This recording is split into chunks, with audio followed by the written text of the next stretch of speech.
Threads is basically Twitter for the billions of users that churned from Twitter, right? Twitter has, I don't know what the number is, 300, 400 million monthly actives, maybe 270 daily actives. And Instagram has like 2 billion monthly actives and over a billion daily actives. So it's about 5 times bigger. Yeah. So just like the audience of Twitter, like the people that Twitter really, connects with the most, they're a small percentage of the population. And so I think it's good and bad. Like, I don't think Twitter will die. I want to be pretty clear. Like, Twitter is still probably going to be bigger in a year from now than it was today. Just Threads will probably be bigger than Twitter in a year.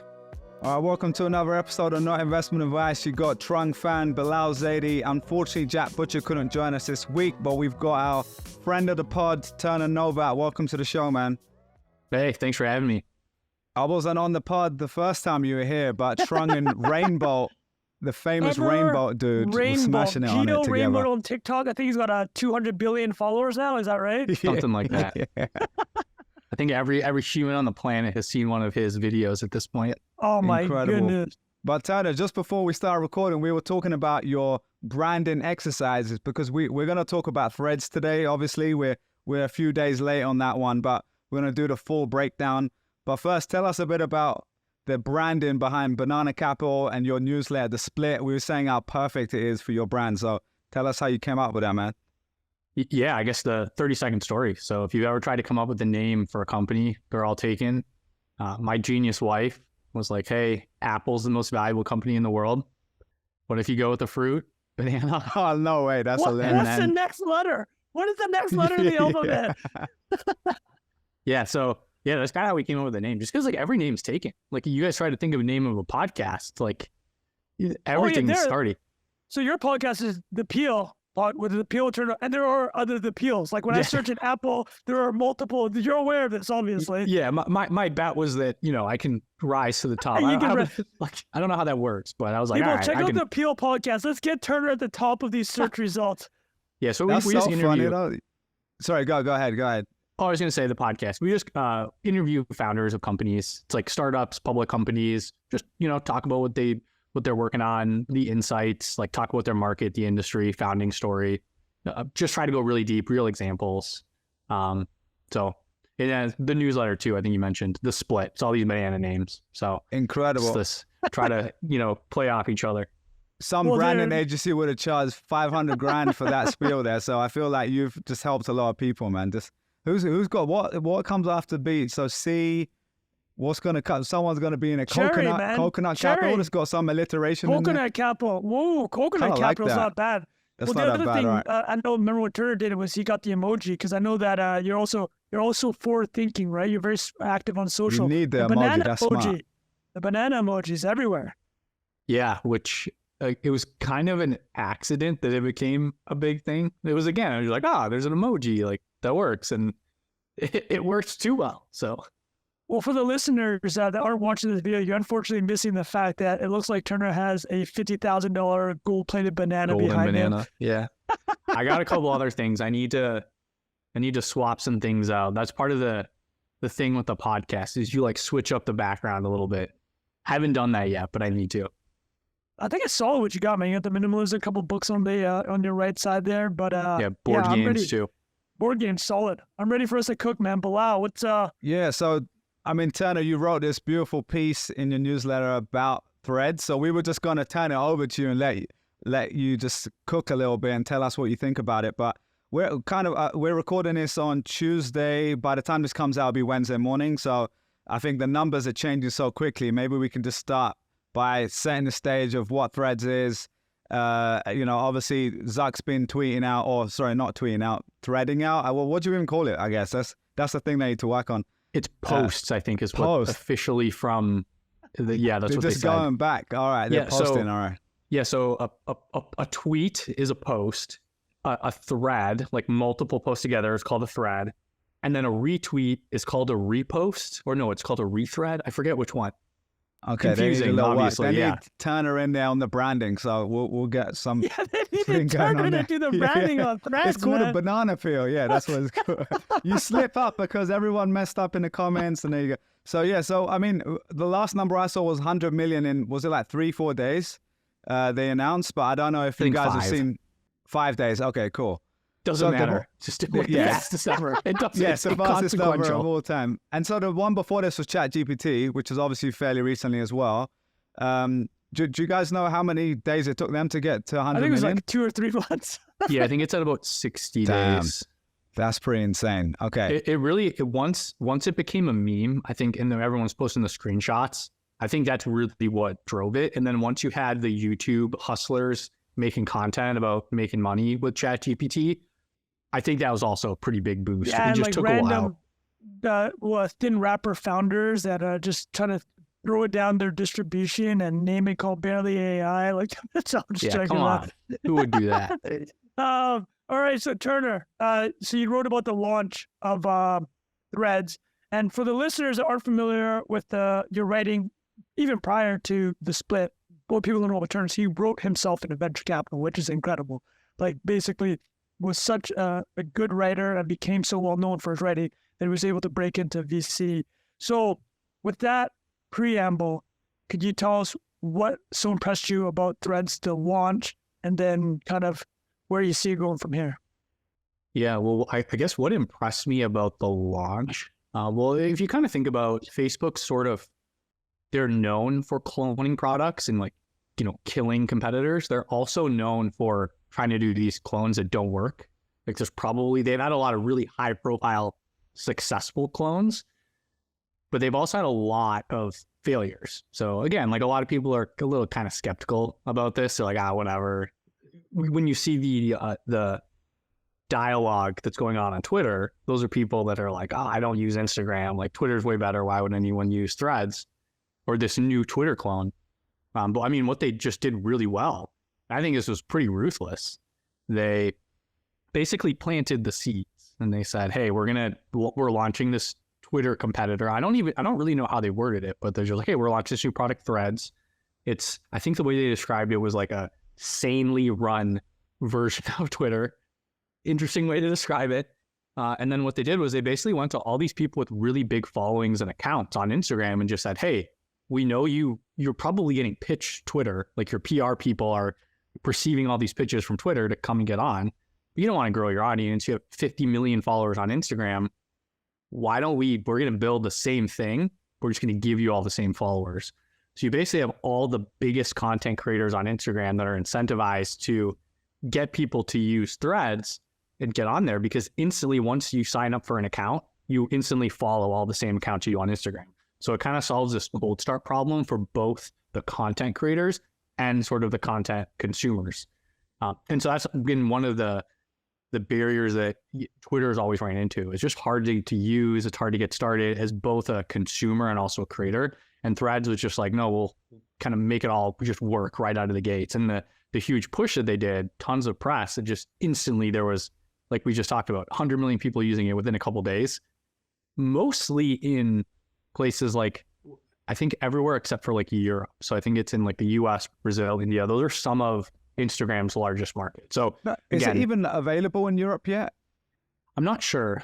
It is not. There's right? Yeah, because of the Digital Markets Act that's coming out later this year. Because of Germany, probably, yeah.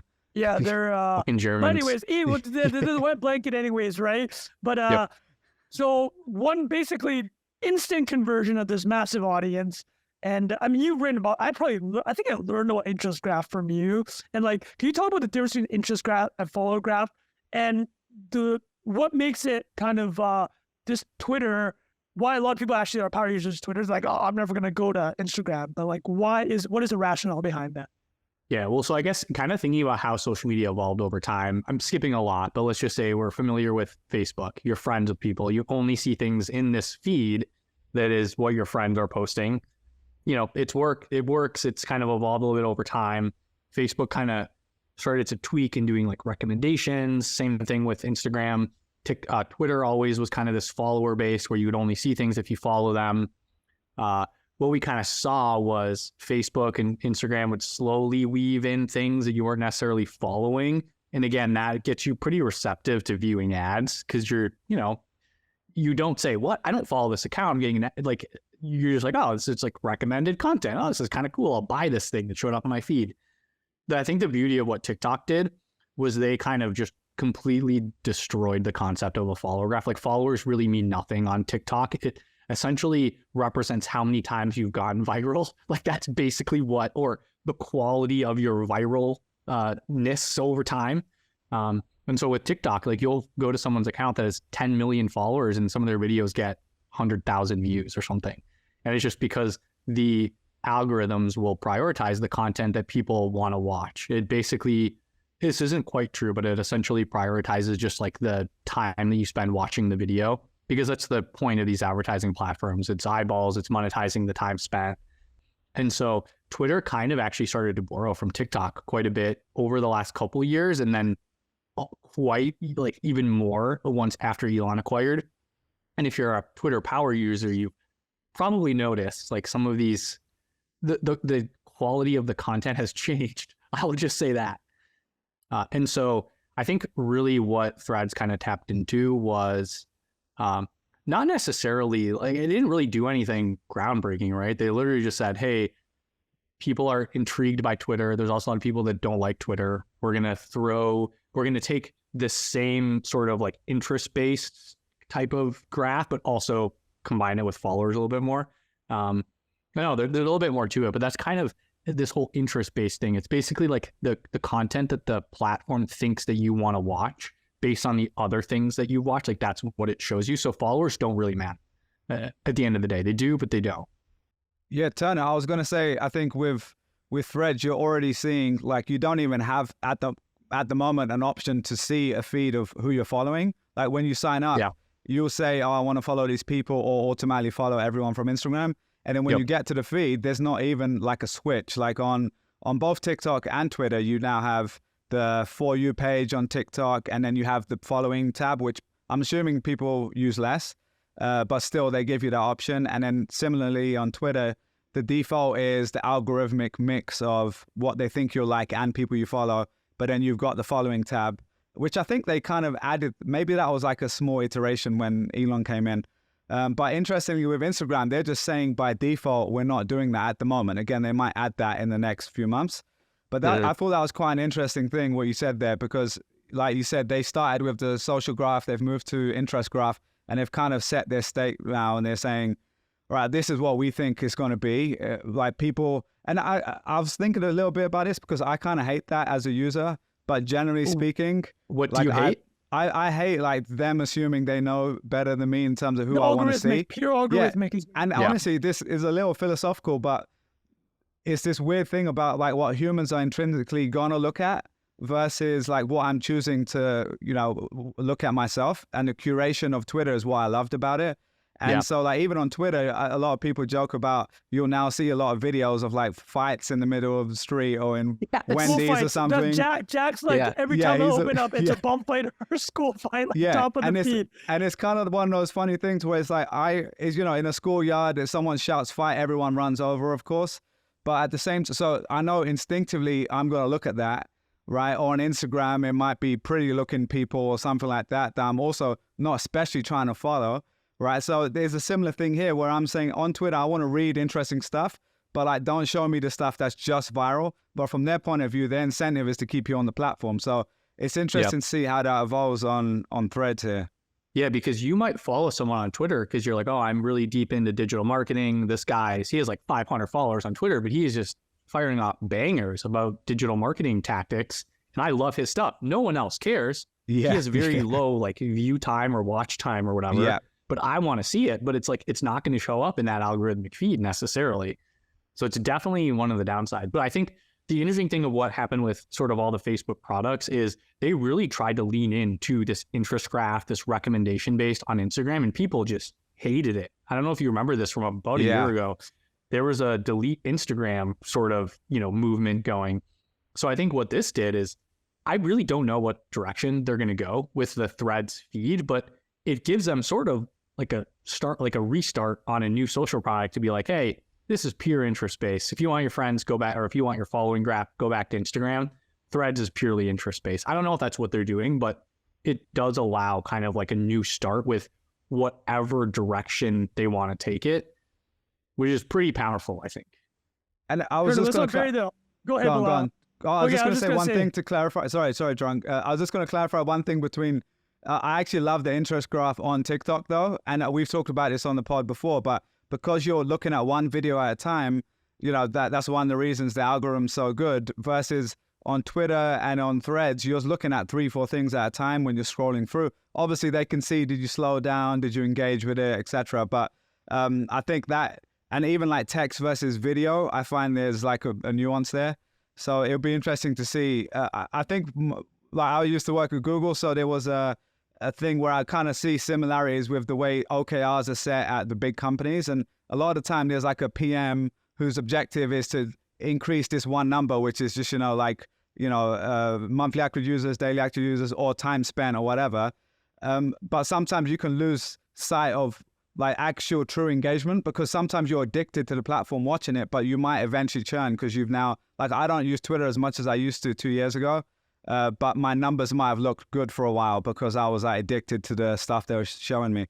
Sorry, Tron, go back to what you were about to say. No. I was just gonna ask Turner to kind of carry on what he said about how they have all these different paths now. Because, listen, this is just a massive co-obsession for me. Before we jumped on this podcast, I was telling Turner and Bilal, like, I can already feel the cognitive dissonance in like I haven't posted on Threads. Like I have just an account from Instagram, but I've had less than 5 followers.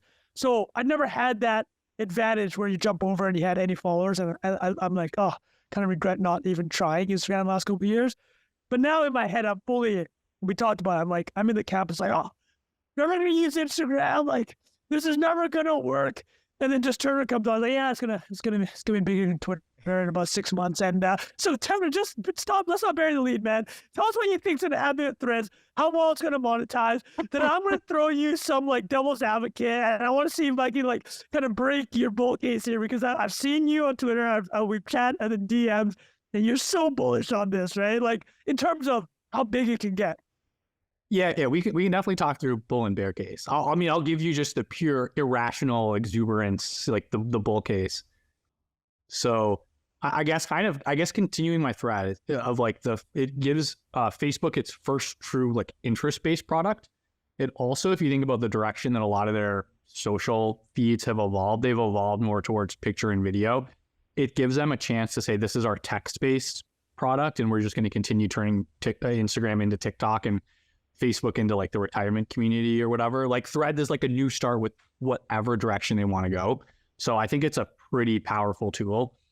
And then when I just think of it from a business perspective, you think about how much money where does Facebook make most of its revenue and its cash flow? If you look at, I think globally, Facebook makes like $30 or $40 per user in revenue.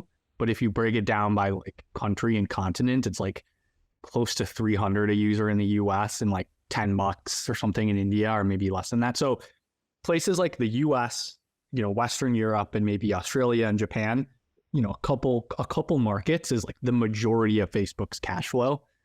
And so when you really look at what does Twitter make per user in some of these developed markets, and what does Facebook's business model make, like their advertising product and advertising platform, Facebook, I don't actually have the numbers in front of me, but Facebook probably makes like 5 to 10 more per user.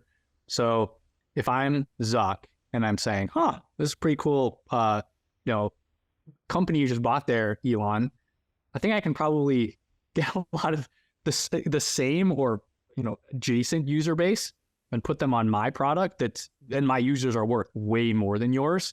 So I can spend more, I can put more resources than you can. They'll monetize better. The capital markets will reward me more. So it's a really interesting position, I think, that Elon's in.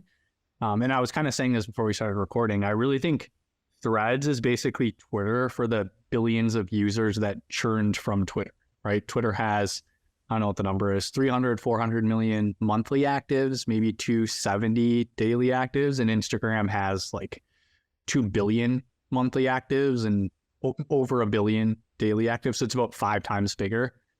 Really, what Facebook is in the position to do is just to like funnel these Instagram users into like a kind of adjacent product to Twitter and just say, again, like I kind of referred to earlier, it's like, hey, Twitter is really confusing. If you open it up, I've done this recently with a new account. The first account you follow is Elon Musk. And then there's a couple other people that get prioritized. Like it's really confusing. You open the feed, it doesn't make any sense. Like, let's just get you your same Instagram graph and put it in this threads. Like, it's very easy to get started for sort of both sides of this marketplace. And then also, we already have tens of millions of advertisers that essentially have credit cards hooked up to auto pay. If we can guarantee them a return on ad spend, I think that's very, very hard to compete with. This is Bilal's bread and butter, by the way. So Bilal runs a digital ad agency. Bilal, what are your thoughts on what Turner just said? Yeah, Turner. Tell me he's wrong. No, 100%. Trunk's still coughing. No, but I think 100%. I mean, I've said on the pod many times, if Twitter had the ability to have Facebook stack ads, like, Facebook, Instagram platform ads, it would be like the best, marriage of the two. And now we might be able to have that now. And so, I mean, it's not going to be a little while. I saw our boy Pomp posted saying something like Zuck's going to be salivating, ready to switch on the monetization switch. And Zuck responded saying, we're going to wait till we get to 1 billion users before we do that. Which could be in like 2 weeks. Which could be exactly in 2 weeks. But, and then, yeah, I'm leaving this pod, man. I'm done. Yeah. On the ad side, though, I was double checking some of the kind of fine print here, because I don't know if you've ever run ads or any of your stuff, Turner, but when you run like Facebook ads, like there's basically a checkbox which says it used to be called there's that placement optimizer, automatic placement. So essentially means there's one ad, here's images, text. Now, do I want that to show up on these, on the Facebook feed or Instagram, on stories, or just check this box and put it everywhere and just get me the best users? And most people nowadays do run that. And really, if that's the case, all they're going to need to do is add in this as an extra form of inventory. And that is a huge, amount of people to monetize and impressions to monetize. That's one side. And then the second part was, I saw you mention this in your piece, is more like the creator side, right? Like you said, like you've got, I think, 200,000 followers across the internet. And like the dopamine hit you get from, that engagement, Trunk knows all about that. But if you were just flipping a switch and saying, now I have 100,000, 200,000 on there as well. Like Jack, who does a pod with us, has 500,000 people, I think, following him on Visualize Value. If he quickly built that up, he could, I mean, he doesn't monetize through ads or anything, but he could easily be, doubling the numbers he's, putting out there to people, or someone who does that sort of business. So I think there's a really interesting ecosystem there that's just kind of ready to be set on fire. And then, the ads just work 10 times better on the Facebook platform. So I would assume it works way better. I'm double advocates time, okay? Yeah. You probably saw me. Let's do I it. had 3 questions for Turner. Go. Right? Bilal, thank you for the breakdown on that. All you do was add more to... You made Turner's bull case even more bullish. Do you want me to top that off even more? Okay, or should we stop? Okay. Yeah. Hit it one more, and then I'm going to ask you 3 questions, okay? So, go ahead. Bullish, add bullishness on top of Bilal. Because everything that's coming out now, it's so logical. And like, I'm like, the dissonance in my head is extraordinary. But please continue. What was the extra bull case, Turner? So annoyed by this. So Facebook has disclosed on earnings calls that it's sort of, the feed is its bread and butter. The feed-based monetization, it just prints cash. Stories was always a little bit of a challenge. They've kind of figured it out, and they've struggled with Reels, like their TikTok clone. Threads is just a feed. They're basically like, this is going to be like the quickest and fastest, highest margin revenue we've ever made as a company. And then also all these advancements in generative AI, like when you run campaigns, you got to like tweak things and like, all right, I got to figure out the reel. I got to figure out the story. Facebook is going to incorporate generative AI and just be like constantly, like they're going to run thousands of tests on the same ad and just optimize the test. They're already kind of doing that, but you're right. Like it'll be even more so the case. Yeah. Yeah. So again, like if we want to top off the bull case, like I think it's like, I don't know how to quantify all the numbers because we really don't know how heavily Facebook will prioritize this, but this is a very high margin, very significant chunk of revenue that they're going to be adding over the next couple of years. Okay. Let me pop. Fine, that's the bull case. Okay. I need to pop this balloon, boys. Way too. Well, okay. I agree logically with everything that has been said. So I'm going to introduce 3 things. And I'd love both Turner and Bilal to address them. So I'll see Tubble before I forget them. Number 1 is how much cannibalization might happen where they'll be like, okay, this is actually too risky for what we know. Like you said, you said the news feed is their bread and butter, but they still haven't turned on monetization yet. They don't know. Well, how much of it is like, you know what? We actually know the machine we have. We're not going to mess with it, or let's not risk it. The other part is, has TikTok actually been neutralized, and is this a distraction? And then the third question is, Turner, you brought it up. We talked about it on this podcast quite a bit. It's like over 1 billion people have tried and churned from Twitter, like over its entire existence, right? 10 years. They know what Twitter is. They try to don't like it.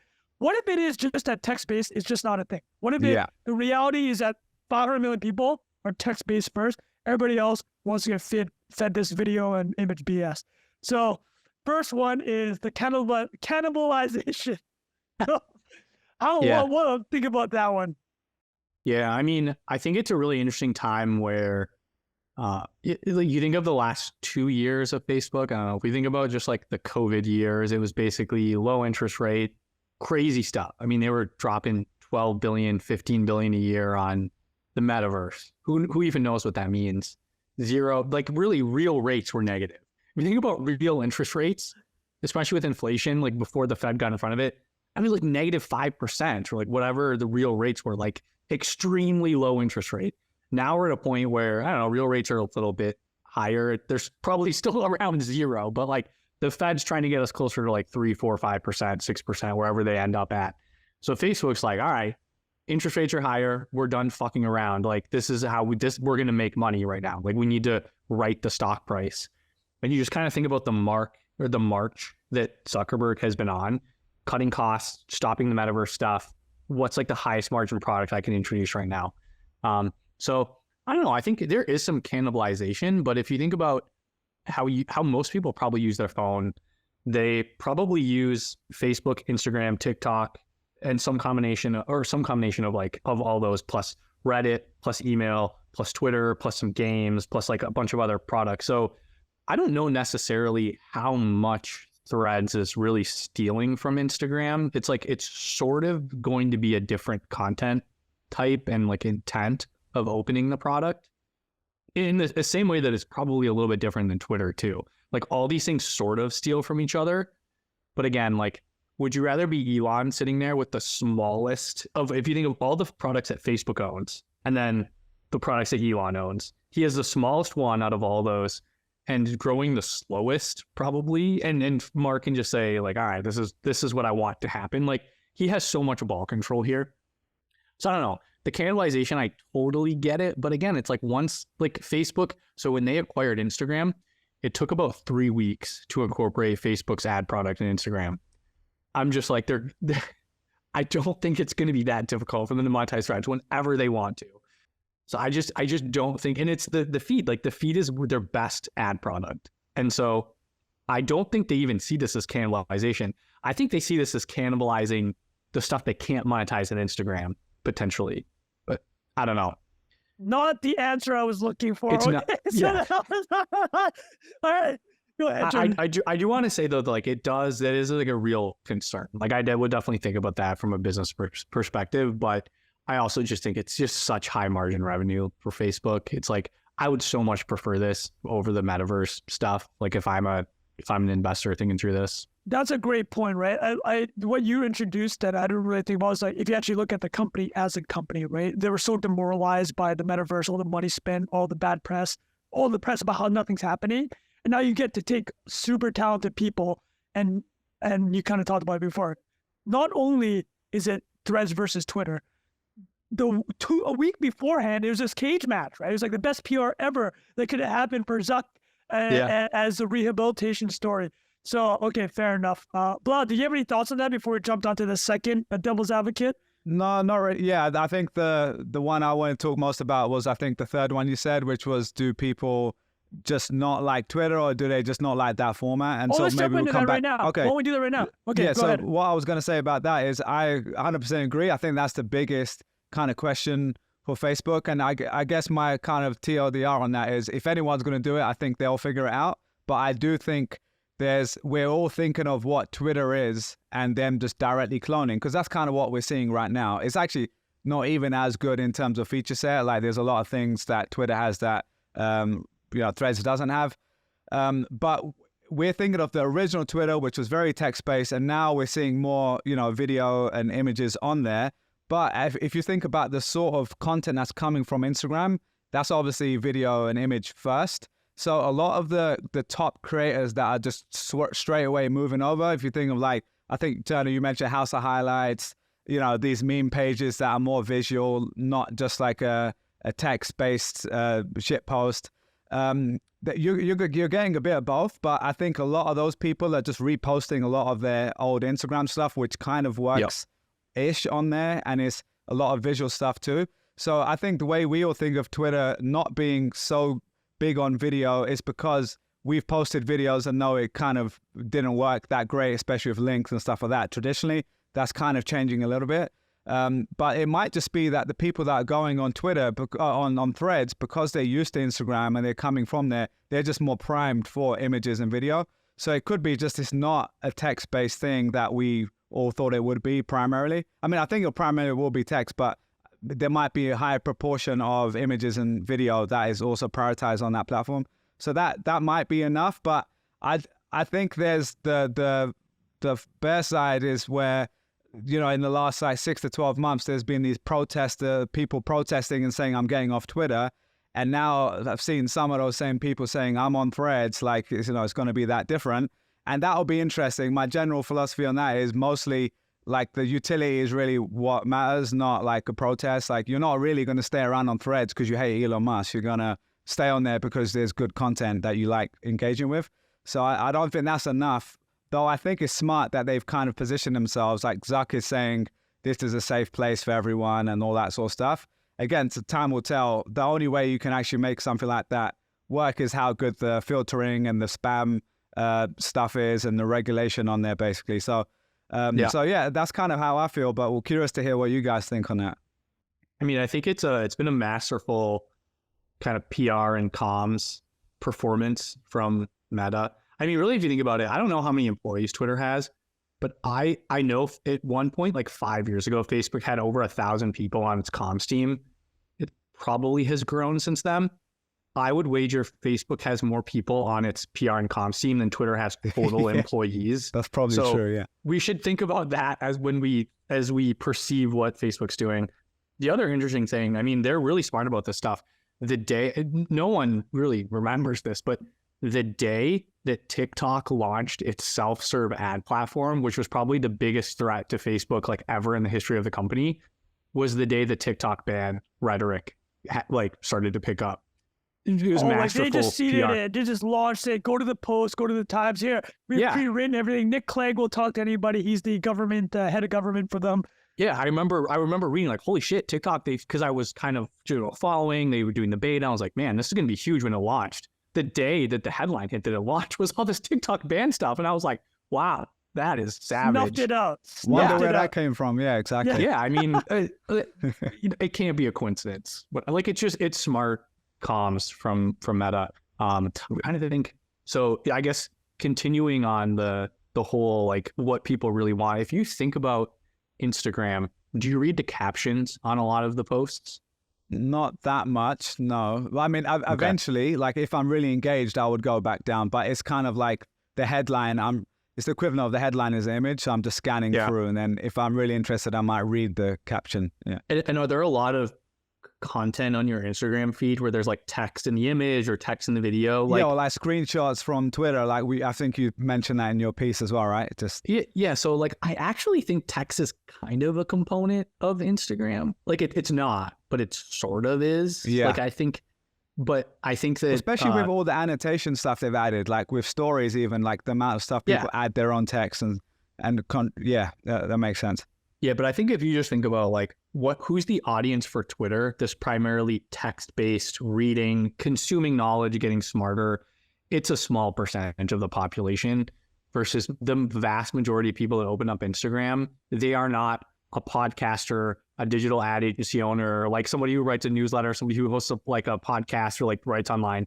It's like a nurse, a teacher, someone who works for DoorDash. They're like, if you think about like what are the most consumed podcasts, it's like true crime and like fantasy football or like famous celebrities just talking. Comedy. They love comedy on podcasts. It's easy, man. Blah blah. But yeah, no, completely. Yeah, great. Yeah, so just like the audience of Twitter, like the people that Twitter really connects with the most, they're a small percentage of the population, and so I think it's good and bad. Like I don't think Twitter will die. I want to be pretty clear. Like Twitter is still probably going to be bigger in a year from now than it was today. Just Threads will probably be bigger than Twitter in a year. But it's a totally different audience and mindset on both. And some people will use both of them. But I think that's a good summary for sure, man. Yeah, like everyone's like, which one's bigger? One's going to get killed, and it's like, no. Most of the time, both. Like Snapchat is still around and thriving it's like younger, twice as big as when Facebook copied stories. Actually, Turner's a huge. Like Turner has studied Snap a ton. Yeah, I remember reading some of that stuff. Yeah, you probably read Turner's stuff. It's on super viral. It's like, Turner, could you actually give a perception of? Because one of the things people will say about this move that Zuck's doing is like, IG cut off Snap's growth, and then Reels cut off TikTok's potential growth. But it's like those things are still in their lane. Just that growth has been ring fenced. That's literally what's probably going to happen at Twitter with Threads. Is like, can you talk through that Snap case study actually? Because that's super interesting. Because like you said, the audience has actually grown there. Yeah, well, I guess if you kind of think about it, I use the Kardashians as an example where, they were pretty big on Snapchat. Like they got a couple million people that were watching all their stories. And when Zuck rolls out stories on Instagram, they're like, hey, you got like 100 million or whatever the number is on Instagram. Quit messing around with Snapchat. Like just post on Instagram. You'll get like a 5 times bigger audience. It's like, it's a no-brainer for them. But then also when you think about like the next iteration with TikTok, where this interest graph comes into play and followers don't matter, your audience on TikTok then becomes, instead of the 100 million that follow you, it's the billion people on the app. So I don't know why the Kardashians never really adopted TikTok, but for a lot of creators, it was like, oh my God, like if I make a TikTok, like some of those things get 1 billion views. Like I'm pretty sure there's TikToks that have over 1 billion, like people have seen them, which is insane. So I think that's kind of where Snap kind of messed up. They kept it too close. They've since opened it up a little bit. They've recovered from that, but it totally kneecapped them. And it was the same thing that Instagram did with TikTok with Reels, where it's like, hey, just post on Reels. Reels is kind of this open thing. Anyone can view it. I think they probably have had challenges. I think that's where the cannibalization has really come into play of like, how do we think about monetization within Instagram? But Threads is just like whole new, like I think Reddit's probably the most screwed from this, or like there's probably, Twitter's obviously going to get hit, but there's other products that are going to, suffer from Threads, or they're going to lose time to Threads.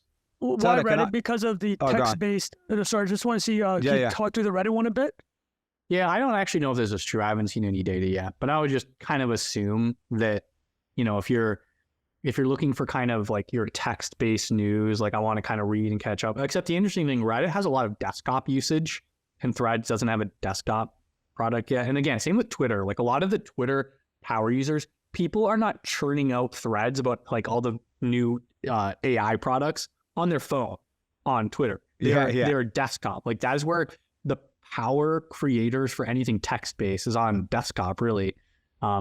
So again, it's like where I kind of always come back to this. Like I just think they're different products and they will hit different audiences. But again, if you're an advertiser and you're just like, all right, I want to reach an audience, and you don't understand this. Like you're just like you're 60 years old, you're the CMO of McDonald's, and you're just like, oh, Threads, this looks cool. Like we'll spend $8 billion on Threads this year. Like we won't use Twitter. Like that's the beauty of what Facebook does. Like they did that to Snapchat. They probably did it to TikTok. It's the beauty of it. They can be like, hey, we have 3 billion unique people that McDonald's you can reach. And it doesn't matter that most of them are in India and Africa and wherever it literally doesn't matter. They just say, why would you waste time on Twitter when you can use Facebook's suite or family of products is what they call it. That's a great point. Because even, I think that hits Twitter even harder because the perception of Twitter has been such, it's been in flux for so much in the last year. And like we talked about the new person who's come on board there. I forgot her name, but she comes from, she came from like traditional advertising, I think, from TV or something. And we were saying like what we think she might have to do to get that perception changed. And I think something like this just hurts Twitter even more because a lot of those people, like you said, the people who are making those budget decisions are, they're not like they're reading like 50 different things and trying to make one decision on a budget thing. And they're literally looking at a spreadsheet that their team has put together and said, ROI here, impressions here. And like, they're just saying, oh, well, Twitter's going to die because Twitter doesn't even show you your ROI. Like Twitter has no performance marketing at all. Yeah, like, exactly. That's been what it's struggled with like forever. Yeah. I think part of the problem too is just being desktop based. Like it's just so much easier to have that like controlled purchasing environment on mobile, and like no one uses Instagram on their desktop. Maybe the people who post and create, but there are so many like professionals, CEOs, executives that have Twitter up on their desktop, following the news. Like they react to it throughout the day. Like traders, people on Wall Street that manage like billions of dollars. They're not sitting there on their phone. Maybe they are when they're like, doing other stuff, but the power users of Twitter are using it on desktop, and it's just harder to monetize with direct response advertising, which is like Twitter's issue. And then you come back to Reddit too. Like Reddit's trying to ramp up their ad biz. If I'm a marketer, like why am I messing around on Reddit right now? Like if Facebook's like, hey, we just doubled our inventory because of threads, like just use threads still. Like again, it's like, I think it's been pretty masterful from Facebook how they've kind of rolled all this out. All right, so we've heard enough about the positives. Enough. I'll say this about Twitter. I think I agree with the law what said, and we also have to. I do assign a bit of a probability. I'd love to hear you guys' thoughts on this. Where they actually just end up rolling it into the Instagram app is like we're so early into it that we don't even know what kind of usage is happening. But to Turner's point, it's like they have so many degrees of freedom from here, right? Like the fact that rolling into Instagram is one option, and right now it doesn't even look like the most attractive option at all because of how large it's gotten, just speaks to how well the launch has gone. Having said that, and we touched on these points, but I think Twitter literally won't go anywhere in my perception. We talked about it a couple of weeks ago, and Adam Mosseri, who's the head of Instagram, he's even said, it's like, we're not trying to push news and politics on threads, and it's for a lot of reasons. Those things are what partially made Twitter so powerful and so influential, also makes it an awful place to monetize, right? It's exactly. Like, right? So those things that make it so... Well, Facebook kind of beat Twitter a decade ago, and they just kind of were like, all right, we beat them, we'll let Twitter exist in whatever dysfunctional state it's in. And that's kind of been, like, you think about Twitter's stock price over the last decade, like before Elon acquired it, like it did nothing. So Facebook like allowed Twitter to exist. Right. They're basically like, cool, the 100 people... They would have diluted them, right? Because if they had gone so hard into all these other things they've talked about, it just doesn't monetize as well.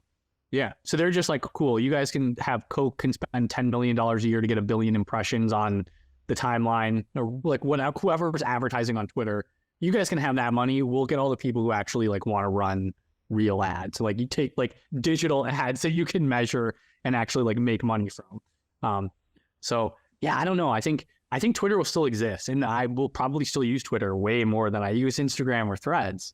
Again, like me and Trung, like we're coping here as like Twitter power users. No, we have big, like you build a massive audience to Twitter. I build a big audience to Twitter. Like, yeah. But I do want to press home this point. I think, especially for Elon, right? Like, and he's already talked about he overpaid Twitter 3 to 4 times. He's already said this publicly, right? Yep. The reality of even getting that back is probably not the greatest right now. But to put that aside, it's like, but for him, right? He's got many more things going on. I think it's very line for him actually to retreat to where Twitter was and what made it so special, right? It's like maybe get away from the For You a bit. Keep that influence, right? It's so important to have Twitter as the influence. Maybe it won't be a global town square, but it needs to keep setting the agenda for politics, media, for tech, and then you still have the influence, right? It won't be the same financially, but I think and then that would be benefit to us too, right? It's like you keep those power users. And the last thing I'll add to that was like, I don't know if you read Eugene Wei's piece, the most recent one he did. So Eugene has written probably the most eloquent stuff. I know that you probably know Eugene, and he's written about social. But he said that like the For You, why it was so risky for Twitter was Twitter had basically spent 10 years, people had chosen, as Bilal had mentioned, he chose who to follow, right? And then he chose that type of interest. And the For You just kind of blew up 10 years of like people grafting together exactly what they wanted. Yep. So I don't know if it's possible to retreat to that, but I don't know what the option is now, right? And the thing is, I think it aligns with him. Like he needs influence, he needs power, and that would actually be where you can maintain that base. Yeah, I mean, the way I've kind of thought about this Twitter acquisition was most super extremely high net worth, ultra like top 10% or top 10 most richest people in the world. They just buy media companies for fun. Or it's like, it's the thing that you do to exert your influence. Like Bezos bought Washington Post, Mark Benoff bought Time. Like it happens. So this was basically Elon was the richest person in the world. Like, I'll buy a social media platform. And he used it to market Tesla for decades. And again, like I told you, when you sign up for a new account, the first person you follow is Elon Musk. So this is essentially was the equivalent of him buying a newspaper or a media property from back in the day, which it's kind of like off balance sheet or technically like off income statement marketing expenses for all his other things, just exert his influence. The rest of the media hangs out on Twitter and probably always will. So if he controls the narrative on Twitter, people will be talking about Tesla, SpaceX, Boring Company, whatever else he's doing. He probably has other like Neuralink. Yeah. So again, it's like he probably paid way too much, but there's a lot of benefit for him just owning it. And like remember the day when every single tweet you saw on your timeline was him replying to people? Was that an accident? That was an accident, guys. Come on, that was an accident. I mean, was it? Like, he can control what shows up. Like, so I think that's part of Twitter too. It was almost like the business case doesn't necessarily have to make sense when you're literally the richest person in the world. Right. I think that's scary, a huge part of it. Yeah. No, I mean, I do think though that even though Adam Mosseri says, we don't want this to be the global, Zuck's like, we want 1 billion people, but then Mosseri's like, we actually don't want the hard news and the politics. But like the thing I do want to say though, and I know we're going to have very differing opinions, or the listeners will, about Elon and free speech about Twitter, but it's quite clear to me that you do not want Threads to be the global town square, because they care about brand safety. They're very aligned with the U.S. government. I mean, in positive and negative fashion, in the sense of like, they will censor the shit out of everyone, which is whatever. That's their platform, but they will do it because, like you said, with when TikTok was do the self-serve ad product, and Zuck has very clearly aligned, like Facebook and Meta are an American company, TikTok is a Chinese company, and even though I think TikTok should be banned personally, I do think that if that becomes a town square, that's not going to be a good thing. Then you do not want that. I think exactly. I believe that a lot more is being allowed on Twitter, whether or not you agree with it. I think Twitter under Elon has a lot more stuff, and it's not great for monetization apparently, but I think it's extremely important to have. Yeah, like I said, I think I'm probably like one of the, for how like I guess bullish I am for the company, like how bullish this is for Meta as a company. I really could care less. Like I really don't use the products that much, but I'm kind of trying to be impartial, and like it's definitely emotional. It's like, Twitter, it's dying. Like me and Trump love it. It's like our favorite thing ever. But like, it's been like there's a lot of ups and downs over the last year with everything going on. So. No, that's it just speaks people. This is Turner the VC on, right? Just full on put the money making hat. Like this guy went from 0 to 200 on Twitter, and even then he's just fully analytical. It's like, might lose all my entire audience, and then the future growth has been cut off. But I'm telling you right now, that is one hell of a business over there. I mean, that's. Go for it. So, Turner, I was just going to call back to something you mentioned way in the beginning that I just want to go into a little bit deeper. This is kind of the bear case, so trying to help Trunks cope here. But thank you, brother. You talked about Facebook, and I've thought about this too. Like Facebook have been the kings of cloning, right? Like the stories popped off from Snapchat. They integrate that into Instagram, work to treat Reels from Instagram. Though TikTok is still doing incredibly well. Reels was still growing in terms of usage, but was harder to monetize. But at least they just brought that in and directly worked. It directly worked. Now, you said a lot of the things they've tried as like standalone haven't always worked. So I was trying to wrap my brain and think of what they launched that's still around, because I can't really think of anything. But that was kind of the big question here. They've clearly gone out and set up Threads as its own thing on purpose. They could have obviously just integrated it into Instagram. They've kind of got the best of both worlds with, porting over your graph over there, making it seamless. I also saw in the fine print, someone was sharing, if you want to delete your Threads account, it also deletes your Instagram account. There was like a kind of funny thing there. So I think for their messing around with the numbers thing. I think that's actually a smart move for them, but kind of a bit sneaky. So I'm just curious to hear your take on, like, are there other examples I'm not thinking of that they actually launched a standalone product? Because the other ones are like, WhatsApp, they acquired, Messenger. I don't know if that counts as a standalone product nowadays because it's kind of part of Facebook. So yeah, is there one I'm thinking about? Yeah, they technically acquired this other messaging app that became Instagram. I don't know, like, how, if you want to really nail down the definition, I don't know if it was how much of the product that they acquired that they changed. I have no idea how big it was, but that became Messenger that they kind of forked out. I forget exactly how it happened, but it's just the messaging button just turned into the separate app you had to download. And there's actually not really very many examples of Facebook home growing a product from scratch. Yeah. But it doesn't even matter anymore. I mean, it's already, like, it's hit escape velocity. I mean, like, if you remember Be Real, that was probably the closest, like, viral sensation that we've gotten. And I think this was faster than Be Real, right? And Be Real's still around. Like, Threads isn't going to die. Like, even if Facebook just stopped updating it, they'll still have probably like 10 million DAUs, whatever. Like, it's going to exist.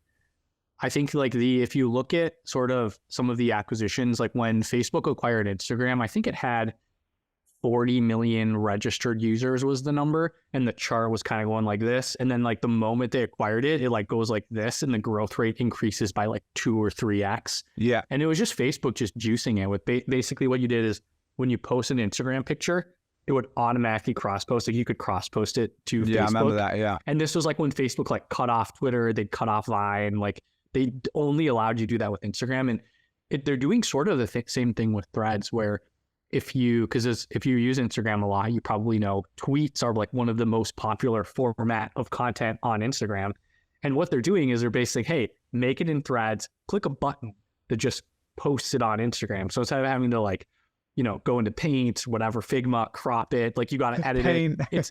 It's literally, just cross-post, and it's like all over. It goes it's like on your story. Threads. I saw that, yeah. Yeah, and it's kind of branded too, right? Like, there's a Threads in the background, so it really stands out, yeah. So Facebook has done this before with Messenger. I don't know if you want to say they started from scratch or if they acquired it, and they also did it with Instagram when they acquired it. And they did it with Facebook Mobile too, when, kind of mobile was kind of happening. Like, Facebook had 100 million whatever on desktop, and then they're like, hey, check out Facebook on your phone, and like that got to what it is today.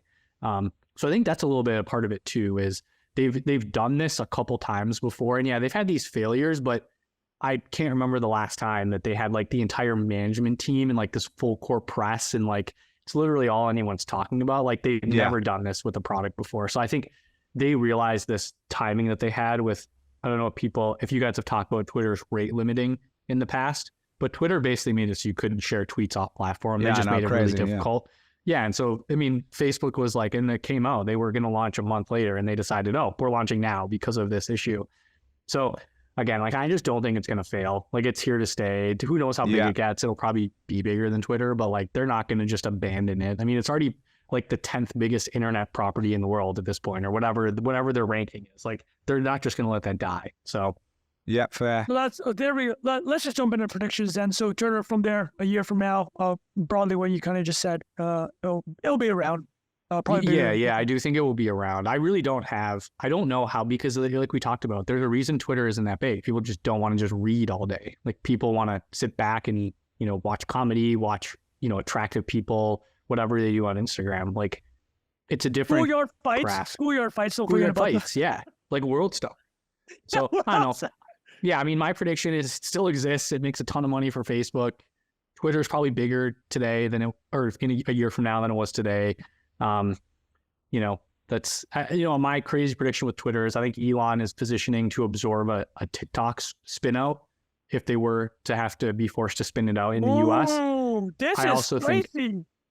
We're talking through, brother. Talking through. This sounds bullish. I actually don't. So I don't think right this is. Yeah, so I don't think this is going to happen. But I mean, if I'm Elon, I'm like, what am I going to do? Like, what's the craziest thing? Like, he's talked about how he wants to turn Twitter into this super app with all this, like, basically turning into one of the Chinese apps. And there's all this, narrative around TikTok should be banned. It's the Chinese government has access to It the should data. be. Yeah, like that's in. I just don't think it's going to happen because I just think it's too complicated, and it also doesn't make any sense to ban it. You should probably just spin it out. And there's too many powerful people that are involved with TikTok and ByteDance in the U.S. Like a lot of their biggest shareholders were probably positioned to help on that side. So if you look at the overlap of shareholders, there's a couple people that own a lot of Twitter and also own a lot of ByteDance. I mean, Elon has pretty good relations with certain parts of the government, with SpaceX. I don't know. I don't think this is a high probability, but what a move if Twitter could absorb a TikTok spin out or Let me acquire add Reddit another one or for something. you, actually. Love Okay. this theory you threw out. Who was Trump going to give it to? Larry Ellison. Yeah, But exactly. when the initial ban in 2021, or And Walmart. It was Yeah. Oracle and Walmart. and Larry Ellison Yep. is one of Elon's good friends. Yep. And is heavily invested in Tesla. And I think in the text messages came on, like Elon texted him, hey, can you kick some money to Twitter? He's like, wow, how much do I was like 1 or 2, meaning billion, because that's what you say. 1 or when 2, you're like worth you, hundreds let of- me Venmo you right now. Yeah. He just goes 1 or 2. I love this theory, man. We're ending on a strong note here. Yeah, I think it's a low probability, but that's like my crazy conspiracy. Okay. Like, if you want to go, how does Twitter respond? I mean, also Twitter, so over 50% of the content on Twitter is porn. I don't know if anyone really knows that, but that's the other I direction. that definitely they didn't know that, just for the I'm record. not gonna lie, Uh, I have noticed, like, so on my life, just randomly on the For You, I've seen some stuff pop up. Never searched for it. Sean's fishy, anyway, there's no incognito window for Twitter. Yeah, well, so that's the reason most people don't know. It's because the algorithm really separates it. Like, you don't really see it unless, like, You're maybe seeking like, it out, Trunk. That's Well, why no, you see I what can you probably enjoy. see it like escaping. But anyways, Yeah. like from like I mean I've talking to people inside Twitter, they're like, yeah, no one knows this, but it's a lot of the content. That's the other direction that they go. Which again, it's like, is that how Elon defends himself? I mean, you probably tilt more towards subscription. OnlyFans is doing like, I don't know, maybe it's like 10 billion or maybe it's past 10 which billion. is And like, twice as much as peak Twitter. yeah, so it's like it's a tricky thing that you gotta navigate. Anyways, I You don't did want to envy call it, wasn't it Elon's position. X.com? Is that what you wanted to call it originally as Yeah. well? Yeah. Just add a Yeah, couple Super more. app is called X. Just buy 2 more X's.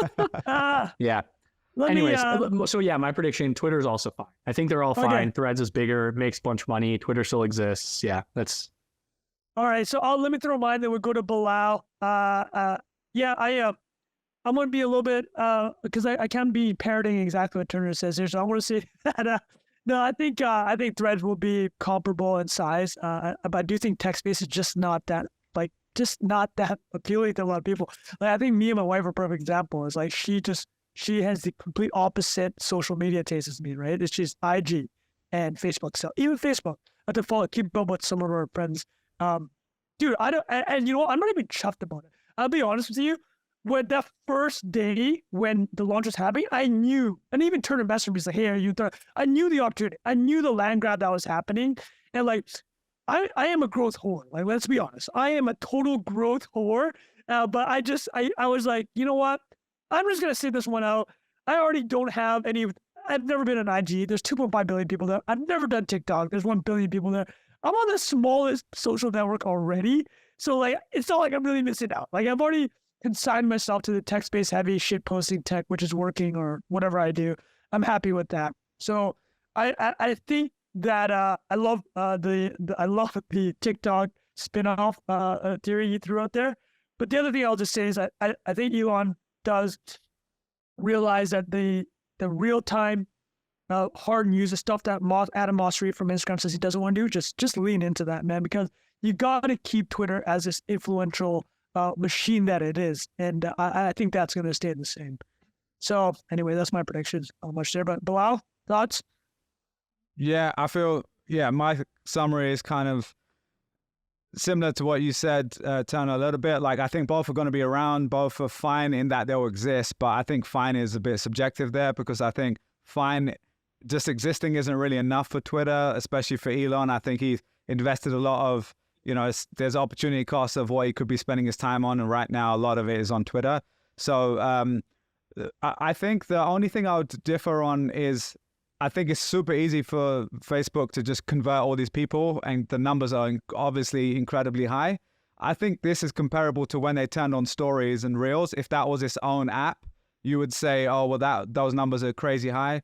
Obviously, this is a little bit harder because, there's more friction. Like someone actually needs to go to the app store and install this. So that is impressive. But I still think similar, I'll draw a parallel to ChatGPT and the hype of AI right now. I think AI is still incredible and going to be here forever. But there was this inflated thing out of curiosity where people try it out for a bit, say it's taken over the world, and then lots of people just never go back. And that's because the experience for it isn't there fully yet. They're using the wrong app. They're using the wrong exactly. They need to be app. on barely.ai. BEARLY.ai. There you go. Exactly. And so that's another thing that, a parallel is, even ChatGPT, some of the numbers there are looking slightly inflated for some people because they're saying, well, yeah, the signups are crazy because it's this incredible tech, but lots of people aren't, the retention isn't as high as people might have thought. And similarly here, I think in the first, let's say 3 months from now, I think the number of total users signed up is going to be huge, but I think there's going to be a huge drop off of retained users compared to if this was a completely brand new thing. But like you said, it still doesn't matter. If 60% of people drop off, there's still hundreds of millions of people probably. It's already bigger than Reddit. Yeah, it's already bigger than those. They can flip on the switch. Monetization will be great for them and for advertisers. And then the last thing I'd say is kind of just, I wouldn't bet against Zuck. You talked a little bit about the PR stuff. I think the person who ever got him into cage fighting and is putting those videos up needs a huge promotion if it wasn't just himself, because I think that rebrand has been absolutely insane, because just for ages we thought of him as this geeky guy, he's a bit of a robot, and now we're seeing oh, he's ready to fight Elon Musk in a cage, even if it's a joke or whatever. And you've seen him legit doing jiu-jitsu. Dude, he visited every state a couple of years ago. That's the biggest incredible. PR thing ever. Yeah. No one gave a shit. No one cared. Yeah. You're right. Shook the hand of every middle income worker, shaking the dinosaur's hand. It looked like he was running for president. No one cared. They thought he was a complete schlop. And he goes on Lex Friedman twice, and then does this thing with with a couple of MMA. Anyways, man. No, but I do think genuinely, even maybe it's just me, but as soon as I saw him doing that, I'm like, okay, I want to buy some more Facebook Meta stock right now, because this guy is not messing around. And so, the final thing is just, obviously, Elon Musk and Mark Zuckerberg, they're both incredible 10 out of 10 entrepreneurs. It's not like one's winning, one's losing. They're both two of the best entrepreneurs of all time. Though when it comes to consumer social, no one comes close to Zuck. So I think if you are actually asking me to pick between the two, I'd bet on him all day. In the same way, I wouldn't bet on Zuck knowing how to create SpaceX the way he is did. trying hardware, and we're seeing what's happening, right? It's well, which is not directly identical, but let me actually. So, Bilal, thank you for capping that off, and I thought we could actually end with this, because people can get some alpha from Turner here, not public market alpha, but just jumping off of Bilal's point. Turner, could you tell us as an investor what you're seeing in the AI space specifically? What do you think about it? I love your thoughts. I don't even know your thoughts on it. Yeah, I mean, I think there's out of all the tech-driven hype cycles that we've seen, it's probably the realest or the most business value that will be created on one side. I think about Facebook, and I'm like, oh, generative AI, cool. Probably going to help them increase revenue. A company like Microsoft is probably pretty well positioned to on the cloud side, on the infrastructure side, going to make a lot of money. I wouldn't be surprised if between just Meta and Microsoft, and maybe you put in Amazon in there with cloud, I'm not sure, or companies like Salesforce or some of these very big scale businesses, probably a couple $1 trillion in market cap that will be added over the next decade, similar to cloud, right? Or mobile. Facebook would be nothing without mobile, would be nothing without being able to use the cloud. There's probably going to be trillions of dollars of market cap that's added just related to things that AI enables. And then on the startup side, I mean, I just generally look for startups that are not competing with those big incumbents, right? If I were to come out and say, I'm going to make it easier for a digital marketer like Bilal to create assets with generative AI, and that's my software product. You can kind of already do that in Facebook in a way. I'm generalizing this a little bit, but it's tricky to kind of break out as a standalone product. I'm sure someone will figure it out, but a lot of that value is just going to go to the big platforms. So I think in cases, it's almost like knowledge-based work that will kind of be able to be shift from like physical labor or like mental labor or whatever into digital product, like using AI. So like in education, can you automate tutoring? Like, is there ways to help teach kids better using like implementing AI than actual teachers? Like that scales way better. In a healthcare setting, instead of like literally having to have a doctor respond to you, can AI just tell you the answer? Like that's probably going to be a thing. So yeah, it's almost like places where human knowledge has to be accessed and it doesn't scale, like is like as a service or as labor. That's probably where the big opportunities are in AI. And then like software, where I kind of use, I don't know how good of an example this is, but just like different types of industries that haven't really been able to use a lot of software yet, like in factory automation or something. Like it's not good enough yet, but like let's say you incorporate AI and like computer vision, and like suddenly you can actually replace humans like on the lines, like making the parts and assembling things. Like, does AI finally enable like robotics and like software and automation in a factory and industrial setting? I'm kind of expecting that to happen. Again, I don't really know the timing. I don't know the extent. I don't know when and where, like what are the right companies, but I just kind of think about like, what are the ways that we haven't really been able to fully take advantage of like computers and the internet yet? Like AI will probably push some sectors over the edge. So that's kind of what I'm looking for. And again, I think there's going to be a ton of value in the public markets, and just because the size is smaller in the private, like startup side, there'll be like hundreds of billions, maybe $1 trillion. I don't know, but there will be a lot of value also. Like it's basically any digital product is probably going to benefit from AI in some capacity.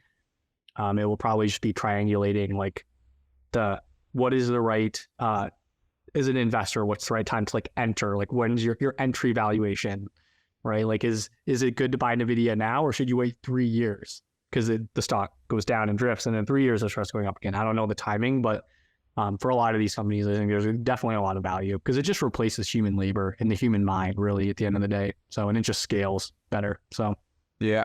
I think what you're trying to say, we can end on this. Thank you, Turner, is if you are doing AI-powered farming analytics app for bananas, you know who you're going to. Yeah.